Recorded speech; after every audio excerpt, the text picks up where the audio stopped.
Welcome to EZMod3D, the affordable, easy-to-use, multi-domain, finite element 3D solver. In this short demo, we will go through a simple example starting from zero to show the entire flow and how easy it is to use. First step is to create a project by just typing a name, such as Demo123, and choosing a domain, for instance, capacitive, and that's it. We're advised to create materials and layers. What we will do, the easy way to define the materials for the project is to import them from the library that comes with EZMod3D. Let's select air, copper, and FR4 and import them, and that's it. Now we have to define layers. First layer, we will create the bottom copper layer, 35 microns thick. Above this one, we'll create the PCB from FR4, 1.6 millimeters thick. On top of that, we'll place layer top,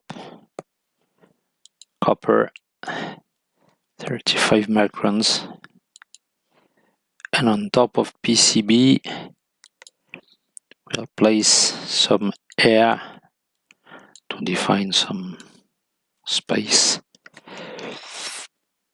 and we'll put 10 millimeters air, and that's it. All of our layers are defined. We can save the project, and now we can create the elements, properly speaking. To make things simpler, we will define a snap setting like 1 millimeter.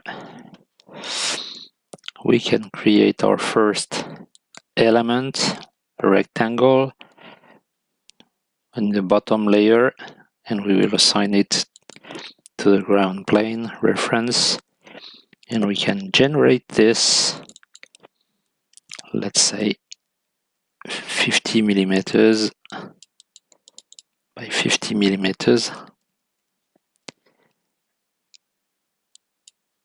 and generate it. Zoom to fit, that's it.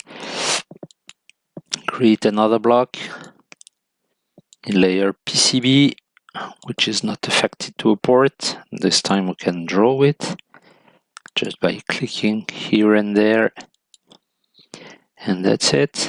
And now we will create a track on layer top and affect it to a potential. Let's say a track that crosses the entire thing. And now, finally, we will put some air above that, everywhere, for the field to extend.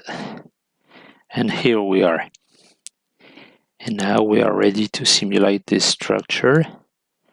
We can choose the fast setup for the mesh generator and start the simulation, and that's it. And now it's time to look at the results. There are several ways we can look at that.